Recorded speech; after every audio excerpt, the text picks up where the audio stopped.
recorte semanal da realidade pelo prisma da sensibilidade.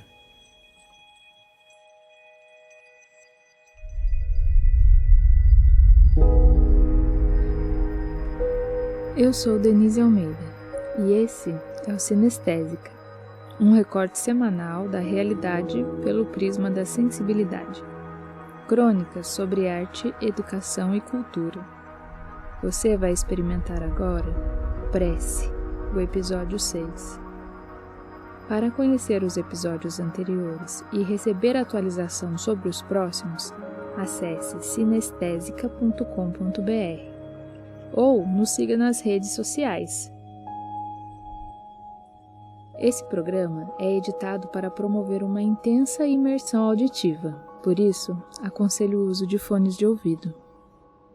Aproveite a viagem sensorial.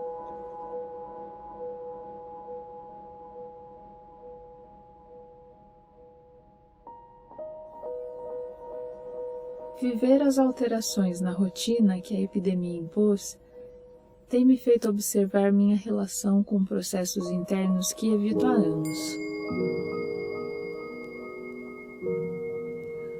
Não sou uma pessoa religiosa ou muito esotérica, mas há muito tempo cultivo alguns rituais particulares de autoobservação, que podem parecer bem sincréticos, meio ecumênicos, talvez até bastante desorganizados em suas premissas.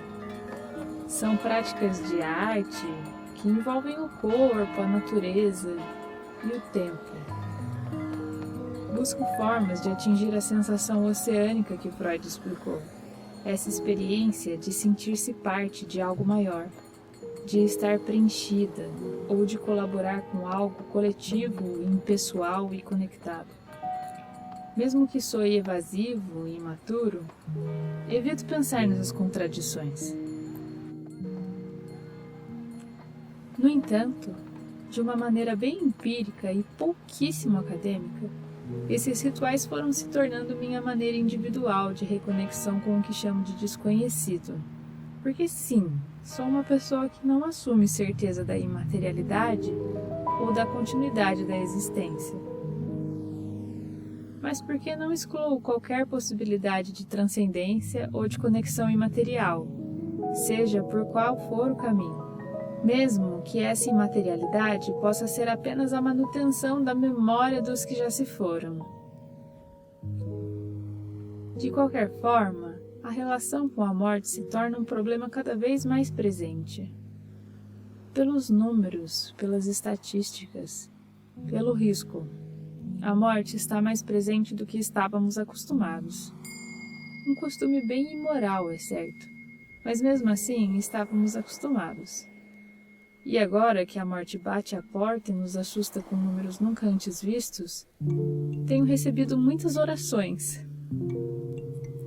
São tantas formas diferentes de desejar o bem e de emanar bons pensamentos e energias positivas que decidi pensar de uma forma criativa e sensível no que realmente é uma prece.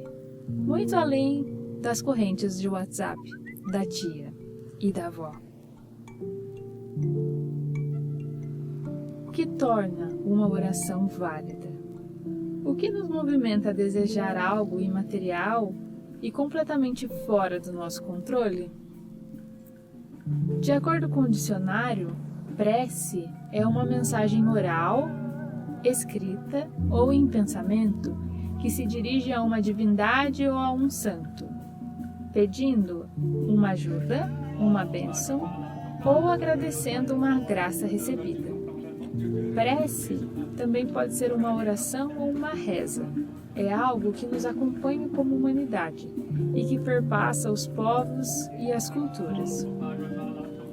No entanto, o verbete no dicionário ainda não seria capaz de decifrar com detalhes a sensação que busco quando fecho os meus olhos e medito antes de dormir.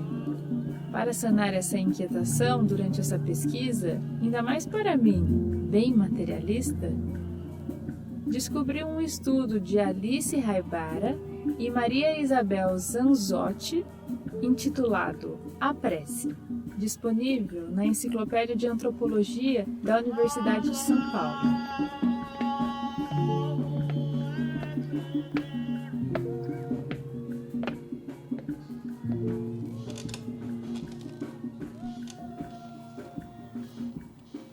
A prece, de 1909, é um fragmento da tese de doutorado inacabada do antropólogo francês Marcel Mauss, na qual ele argumenta que o fenômeno constitui um dos elementos centrais da vida religiosa, de maneira que uma análise da evolução das formas da oração permitiria demonstrar o processo de evolução da religião em geral.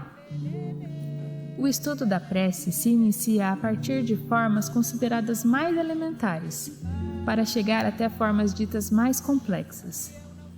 O objetivo é mostrar como as segundas, as mais complexas, surgiram a partir das primeiras, as mais simples, descrevendo a ordem de sua gênese por meio de uma sucessão histórica.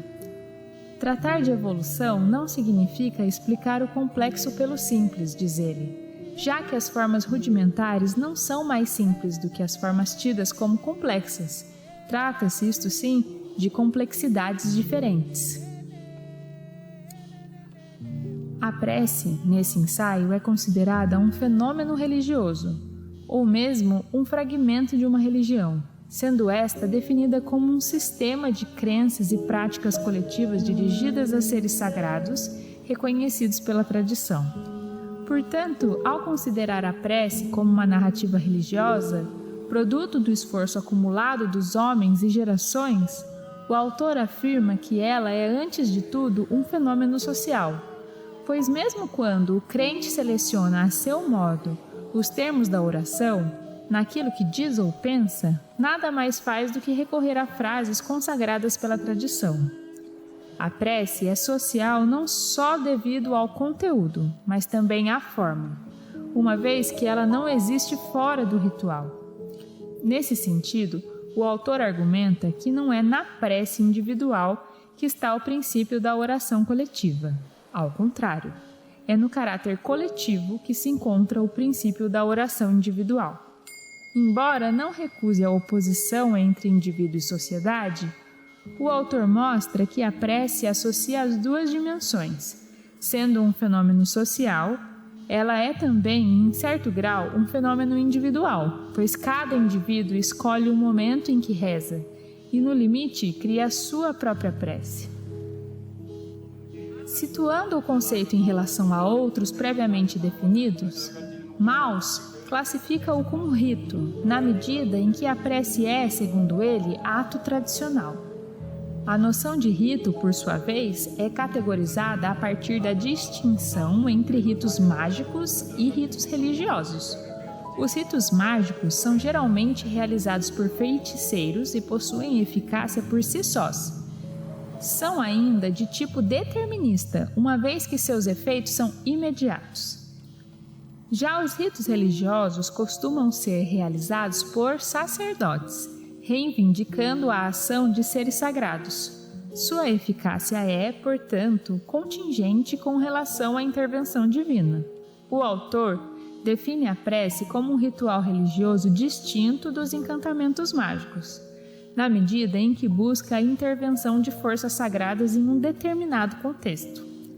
Enquanto o encantamento, possuindo caráter mágico, tem eficácia imediata, mas tal diferenciação não é rígida e definitiva. De acordo com os exemplos etnográficos apresentados, há uma gama de variações e graus de transição entre ritos mágicos e religiosos, entre encantamentos e preces. O autor distingue ainda os ritos religiosos em manuais e orais. Os primeiros consistem no uso das expressões corporais e deslocamento de objeto, e os segundos em locuções rituais.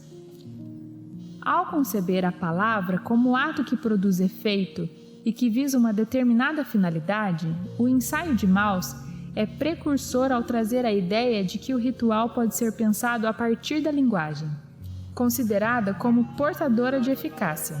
A prece associa assim ação e pensamento, uma vez que participa ao mesmo tempo da natureza do rito e da natureza da crença. Rito, pois é ato realizado, tendo em vista coisas sagradas. Crença, na medida em que toda oração exprime um mínimo de ideias e sentimentos religiosos.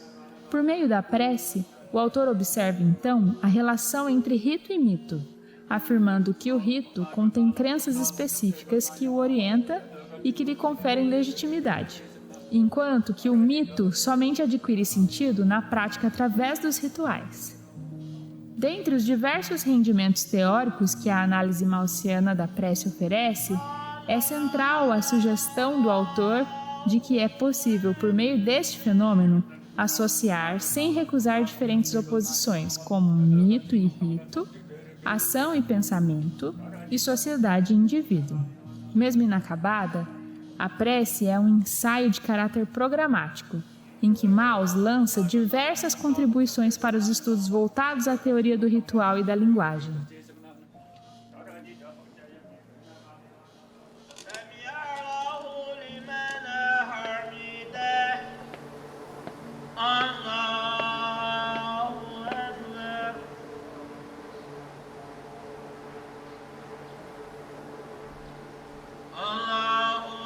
E, com a contribuição do mundo acadêmico, da ciência, da antropologia e da mais contundente materialidade, chega à conclusão que a prece é, no fim das contas, um esforço demasiadamente humano de se aproximar da criação, seja essa criação natural ou sobrenatural, no sentido em que as palavras são expressões de pensamentos e que a linguagem pode por si só mudar realidades.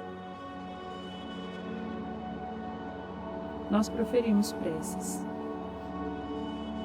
Como uma tentativa de traduzir esse sentimento oceânico que a arte promove no meu corpo, como um encantamento ou como uma meditação, proponho uma pequena prece em nome de todos aqueles que se dedicam a criar novas realidades a partir da linguagem, seja ela dançada, colorida ou melodiosa.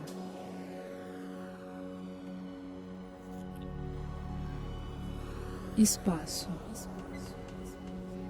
Que a arte direcione a humanidade rumo à sua essência.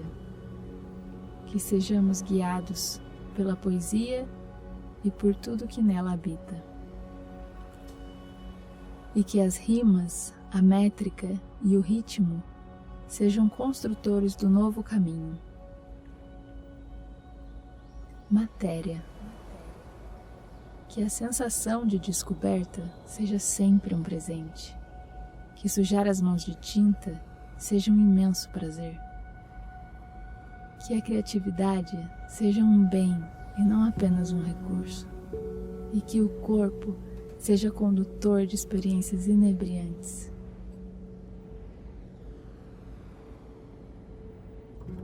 Tempo.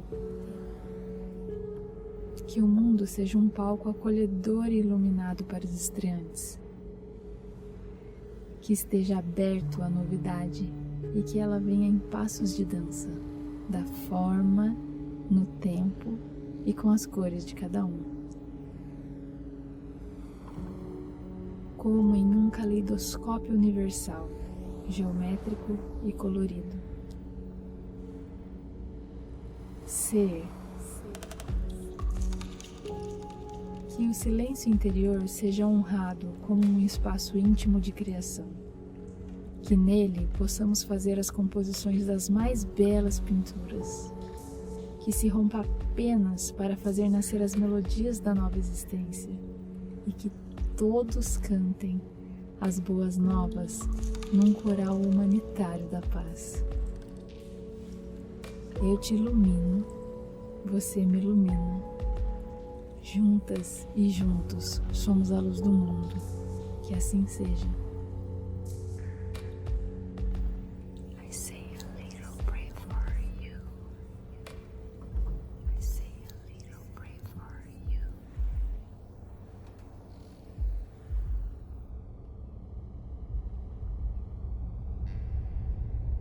O episódio de hoje foi baseado em trabalhos acadêmicos. Para leitura na íntegra, acesse a bibliografia citada no post. Obrigada por ouvir esse episódio até o final. Esse conteúdo é mantido por uma campanha de financiamento coletivo. Faça parte dessa realização e siga o Sinestésica nas redes sociais. Esse podcast foi editado por brucewilliam.com.br.